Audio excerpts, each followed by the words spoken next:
नमस्कार दोस्तों, welcome to knowledge ABC. मैं हूं निखिल। हम लोग क्लास 9 साइंस का वर्क एंड एनर्जी चैप्टर पढ़ रहे थे और इस वाले पार्ट में हम लोग जानेंगे law of conservation of energy. Law of conservation of energy क्या होता है, इसके बारे में हम लोग पूरा डिटेल समझेंगे। साथ साथ इसका एक थ्योरम भी बनाएंगे, एक प्रूफ भी बनाएंगे कि अगर कोई बॉल किसी हाइट से गिराई जाती है तो उसके जब बॉल गिराई गई थी उस समय हाइट पे उसकी टोटल एनर्जी क्या होगी, उसके मिड पोर्शन में उसकी टोटल एनर्जी क्या होगी, और जब वो बॉल पूरी तरह से जमीन पे गिर जाएगा तब उसकी एनर्जी क्या होगी। तो तीनों केस में क्या रिजल्ट आता है वो भी हम इसमें देखने वाले हैं। तो चलिए शुरू करते हैं इस चैप्टर को। तो सबसे पहले समझते हैं law of conservation of energy. तो law of conservation of energy समझने से पहले मैंने पिछले वाला पार्ट में इंटर कन्वर्सन ऑफ एनर्जी बताया था। अगर आपने उसको नहीं देखा है तो उसका लिंक डिस्क्रिप्शन में, उसमें मैंने बताया था कि कोई भी फॉर्म ऑफ एनर्जी है उसको एक फॉर्म से दूसरे फॉर्म पे आप कन्वर्ट कर सकते हैं। जैसे कि मैंने मोबाइल फोन्स वाला एग्जांपल बताया था, इलेक्ट्रिक एनर्जी को कैसे आप साउंड और लाइट एनर्जी में मोबाइल फोन के थ्रू कन्वर्ट करते हैं।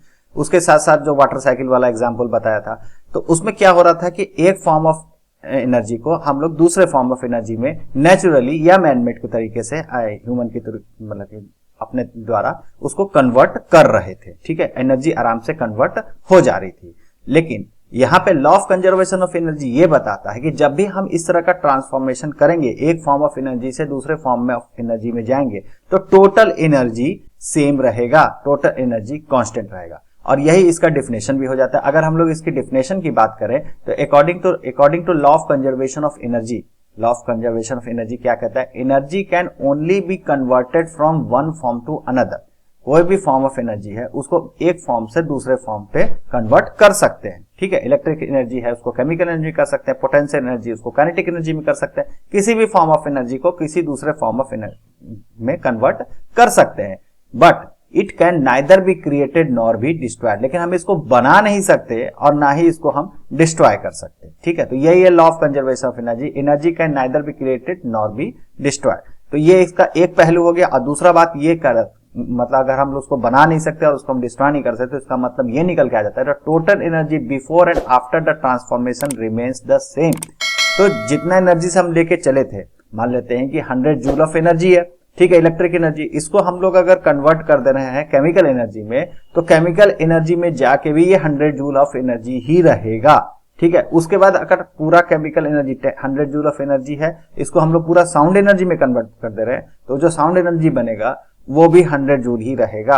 मतलब कि कुछ एक्स्ट्रा हम लोग अपने तरफ से नहीं कर सकते, ना ही उसमें से कुछ घटा सकते हैं। जितना फॉर्म ऑफ एनर्जी हमारे पास इनिशियल स्टेज में रहेगी उतना ही कन्वर्ट करने के बाद, एक फॉर्म से दूसरे फॉर्म में जाने के बाद उतना ही रहेगी, वो कांस्टेंट रहेगा। यही है law of conservation of energy. इस energy can neither be created nor be destroyed, इसको आप कह सकते हैं एक लाइन में।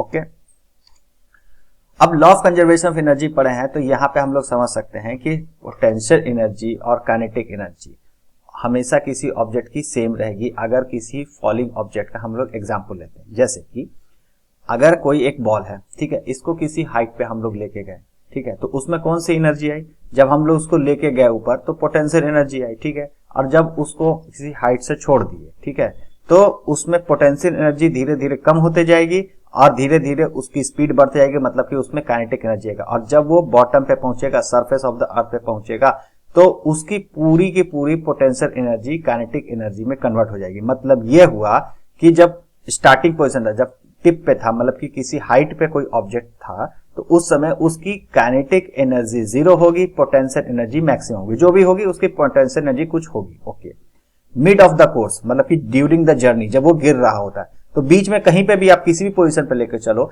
तो वहां पे कुछ पार्ट उसका काइनेटिक एनर्जी होगा, कुछ पार्ट उसका पोटेंशियल एनर्जी होगा। ओके, ठीक है, लेकिन जैसे ही वो ग्राउंड लेवल पे पहुंच गया, ठीक है, जैसे ही वो ग्राउंड लेवल पे पहुंचेगा तो वहां पे पोटेंशियल एनर्जी वो हो जाएगी 0 और काइनेटिक एनर्जी हो जाएगी मैक्सिमम। मतलब कि जो पूरी पोटेंशियल एनर्जी थी हाइट पे वो पूरी की पूरी कन्वर्ट हो गई नीचे ग्राउंड लेवल पे आते आते काइनेटिक एनर्जी में। तो यहाँ पे भी law of conservation of energy work कर रहा है। तो इसको हम लोग लिख सकते हैं, अगर हम लोग इसको साइंटिफिकली लिखें, अगर इसको फिजिक्स के भाषा में लिखें, तो potential energy plus kinetic energy always be constant. अगर हम लोग टॉप पे लेंगे तो पोटेंशियल एनर्जी में रहेगी, काइनेटिक एनर्जी 0 रहेगी, दोनों को जोड़ेंगे तो कांस्टेंट हो एक नंबर आएगा।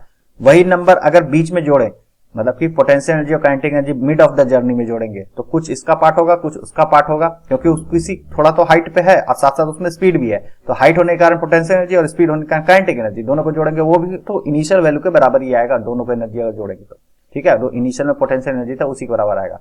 और जब ग्राउंड पे टच किया तो उस समय पोटेंशियल एनर्जी तो जीरो, क्योंकि हाइट खत्म हो चुकी है, हाइट जीरो हो गया, mgs से निकालेंगे तो हाइट जीरो हो गया।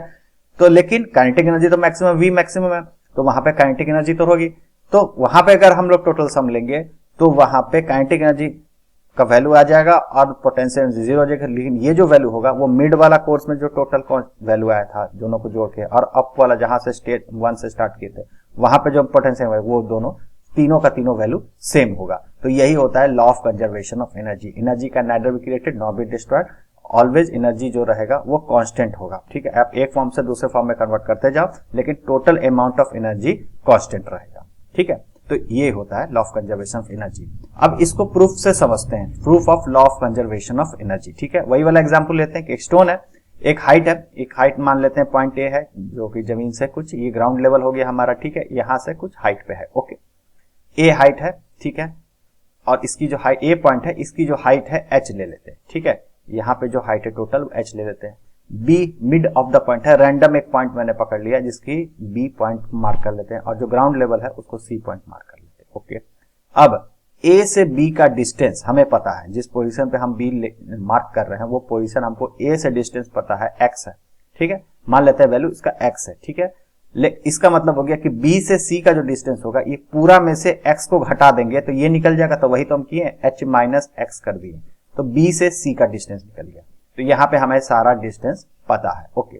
अब एक बॉडी है जिसका मास m मान लेते हैं, ठीक है। यहाँ पे बॉडी था, इसका मास हम एक बॉडी रखेंगे, इसका मास हम m मान लेते हैं, ओके। मास हो गया पॉइंट ए पे, which is at the height of h from the ground as shown in figure, figure में जैसा शो कर रहा है जमीन से h हाइट पे है, ओके। अब पॉइंट ए पे इसकी काइनेटिक, इसकी टोटल एनर्जी कितनी है वो हम लोग निकालने की कोशिश करेंगे। यहाँ पे काइनेटिक एनर्जी, मोशन तो है नहीं ऑब्जेक्ट में, मोशन तो स्टॉप है, कोई स्पीड तो उसमें है नहीं, तो मोशन काइनेटिक एनर्जी के ई मतलब की काइनेटिक एनर्जी इसमें हो गया जीरो, ओके। पोटेंशियल एनर्जी होगा क्योंकि हाइट पे रखा हुआ है, पीई सॉरी ईपी मतलब एनर्जी, पोटेंशियल एनर्जी कितना है mgh, ठीक है। Mass of the object, g acceleration due to gravity और h height of the object, ठीक है। तो h हाइट पे है तो यहाँ पे mgh हो जाएगा इसका पोटेंशियल एनर्जी। टोटल एनर्जी कितना है, काइनेटिक एनर्जी और पोटेंशियल एनर्जी जोड़ देंगे ea मतलब टोटल एनर्जी, ep मतलब पोटेंशियल एनर्जी और ek मतलब काइनेटिक एनर्जी।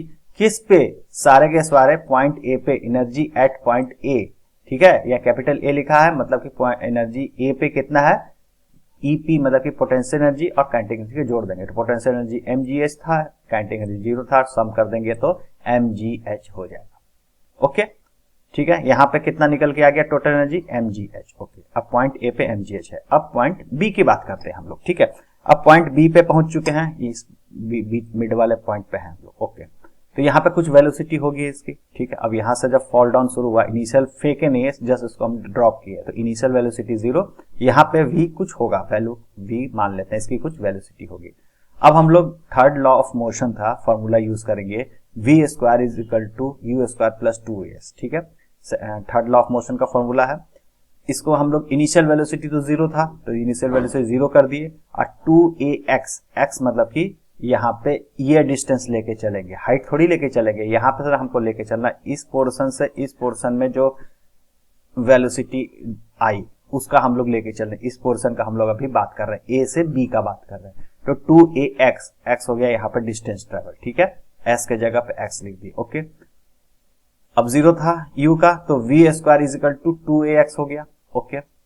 अब काइनेटिक एनर्जी निकालेंगे, K E kinetic energy half mv square होता है फॉर्मूला, ठीक है। यहाँ पे तो कुछ वेलोसिटी है तो हाफ mv स्क्वायर उसका काइनेटिक एनर्जी होगा, तो हाफ mv स्क्वायर, यहाँ पे v स्क्वायर हाफ का हाफ लिखें, m का m लिखें, मास ऑफ द ऑब्जेक्ट है m, और v स्क्वायर के जगह पे हम लोग अभी फॉर्मूला से लेके आए हैं v square is equal to 2ax, तो 2ax के जगह पे यहाँ पे 2gx लिखा हुआ है, मतलब कि यहाँ पे जो एक्सेलरेशन होगा वो एक्सेलरेशन ड्यू टू ग्रेविटी है। यहाँ पे हम लोग को डायरेक्ट पुट कर दें या फिर बाद में करें, एक ही बात होता है, v square is equal to 2u square plus 2as या 2gs लेके चलते हैं, यहाँ पे ग्रेविटी है तो g लेके चलेंगे तो आपको समझने में सुविधा होगा, ठीक है। 2gx हो जाएगा डायरेक्ट यहाँ पे, आपको समझ में आ रहा होगा कि एक्सेलरेशन के जगह पे यहाँ पे हम लोग एक्सेलरेशन ड्यू टू ग्रेविटी लेके चल रहे हैं, तो हाफ एम वी स्क्वायर, ठीक है, वी स्क्वायर की जगह पे वैल्यू हम लोग यहाँ से लेके और यहाँ पे पुट कर दिए। अब इसको सॉल्व करेंगे तो 2 से 2 कट जाएगा और एम जी एक्स बच जाएगा यहाँ पे। तो काइनेटिक एनर्जी का क्या हो जाएगा एट पॉइंट बी पे एम जी एक्स। ओके, अब पोटेंशियल एनर्जी भी होगा क्योंकि यहाँ पे सम हाइट पे है H x, H minus x height पे तो है ये, तो इसका मतलब यहाँ पे पोटेंशियल एनर्जी भी होगा। तो पोटेंशियल एनर्जी का फॉर्मूला रहता है E P M G H होता है, यहाँ पे हाइट एच माइनस एक्स की जगह h के जगह पे h माइनस एक्स लिखें, ठीक है, यहाँ पे आपको समझ में आ रहा होगा। हाइट जो है ये वाला हाइट लेंगे ना, अभी हम लोग तो यहाँ से लेकर यहाँ के बीच की बात कर रहे हैं, पोटेंशियल एनर्जी है। ओके, तो टोटल एनर्जी कितना हो जाएगा, energy at B E B लिखे थे, एनर्जी एट ए में ई ए लिखे थे, यहाँ पे एनर्जी एट बी में ई बी लिखेंगे। तो बी पॉइंट पे पोटेंशियल एनर्जी कितना है, काइनेटिक एनर्जी दोनों निकाल लिए, दोनों को लिख देंगे। M G H minus X यहाँ से लेके पोटेंशियल वो लिख दिए और एम जी एक्स ये लिख दिए काइनेटिक एनर्जी, दोनों को लिख दिए। यहाँ पे दोनों का सम करेंगे, ब्रैकेट खोलेंगे, माइनस प्लस काटेंगे, एम जी एच आ जाएगा यहाँ पे वैल्यू, इसको सॉल्व कर लेंगे, ठीक है। तो एनर्जी बी पॉइंट पे कितना हो गया एम जी एच। ध्यान रखिएगा एनर्जी एट पॉइंट ए पे भी आया था हमारा value E A is equal to energy at point A पे एम जी एच ही आया था, एनर्जी एट पॉइंट बी पे भी हमारा एम जी एच ही आया, ठीक है। तो यहाँ पे दोनों तो law of conservation of energy काम कर रहा है। अब थर्ड पॉइंट सी पे जाके देखते हैं क्या होता है। अब पॉइंट सी पे पहुंच गए, यहाँ पे हाइट हो गई जीरो, हाइट जीरो मतलब कि ग्राउंड लेवल पे पहुंच गया ऑब्जेक्ट, पोटेंशियल एनर्जी सीधे जीरो हो जाएगा, ठीक है। तो इसमें दिमागी नहीं लगाना, ईपी जीरो हो गया। ओके, अब potential energy body at zero हो गया, ठीक है। अब वैल्यू इसका वी स्क्वायर का वैल्यू निकाले थे, अगेन सेम फॉर्मूला का यूज करेंगे, v third law of motion का, v square is equal to u square plus 2as, ठीक है। वहीं directly v square is equal to u initial velocity तो यहीं से ड्रॉप हुआ था, तो अब जैसे कि यहाँ पे जो हम लोग ले रहे हैं अगेन हम लोग यहाँ से ले रहे हैं, ठीक है, अपवर्ड यहाँ वाला पोजीशन से ले रहे हैं क्योंकि यहाँ का हमको वैल्यू पता है, यहाँ बीच का तो उतना पता नहीं है, यहाँ का तो क्लियर है, इनिशियल वेलोसिटी जीरो था, तो आखिर बॉडी भी तो यहीं से स्टार्ट हुई थी, तो यहाँ पे इनिशियल वेलोसिटी जीरो हो गया और 2as एक्सेलरेशन के वजह से एक्सेलरेशन ड्यू टू gh लिख दिए, तो v square is equal to 2gh हो जाएगा, ठीक है। अब काइनेटिक एनर्जी निकालेंगे हाफ एम बी स्क्वायर, तो हाफ का हाफ एम का एम, अब v स्क्वायर का gh लिख दिए, ठीक है। यहाँ पे हाइट जो है यही इसका डिस्टेंस हो जाएगा, टोटल हाइट लेके चल रहे हैं, तो हाफ एम 2 से 2 कट जाएगा यहाँ पे, ठीक है, एम जी एच यहाँ पे वैल्यू आ जाएगा, ठीक है। तो total energy at point C, तो energy at point C E C क्या हो जाएगा ई पी, मतलब कि एनर्जी ऑफ पोटेंशियल एनर्जी कितना प्लस काइनेटिक एनर्जी, दोनों को जोड़ देंगे। पोटेंशियल एनर्जी हमारा जीरो था, आया था यहाँ पे, आप देख सकते हैं यहाँ पे जीरो आया था, और काइनेटिक एनर्जी हम लोग अभी निकाल के लाए एम जी एच, दोनों को जोड़ देंगे, एनर्जी एट सी पे एम जी एच आ जाएगा, ठीक है। समझ में आ गया। तो यही वाला जो पॉइंट है एनर्जी सी, यहाँ पे भी वैल्यू निकल के आ रहा है mgh। अब यहाँ पे आप ध्यान दीजिए, energy at point C mgh आया, energy at point B mgh आया, energy at point A mgh आया, तो मतलब कि तीनों जगह पे, तीनों पॉइंट पे जो हमारा वैल्यू आ रहा है टोटल एनर्जी का वो mgh ही हो रहा है। तो इससे यही साबित होता है कि energy can neither be created not be destroyed, energy can only be converted from one form to another form. Kinetic पहले पोटेंशियल एनर्जी पे था पॉइंट ए पे, वहां से धीरे धीरे काइनेटिक एनर्जी भी कन्वर्ट हुआ और लास्ट में जाके टोटली पूरा का पूरा काइनेटिक एनर्जी में कन्वर्ट हो गया एट ग्राउंड जीरो पे। ओके, तो टोटल एनर्जी हमेशा यहाँ पे कांस्टेंट, आप किसी भी पॉइंट पे निकाल के देख सकते हो, आपका वैल्यू mgh ही आ रहा है, जो पोटेंशियल एनर्जी शुरुआत में थी उतना ही रहेगी, एनर्जी हमेशा कांस्टेंट होगी। Thank you very much. Video आपको अच्छा लगा तो लाइक शेयर और सब्सक्राइब करना ना भूलें। मिलते हैं अगले वीडियो में।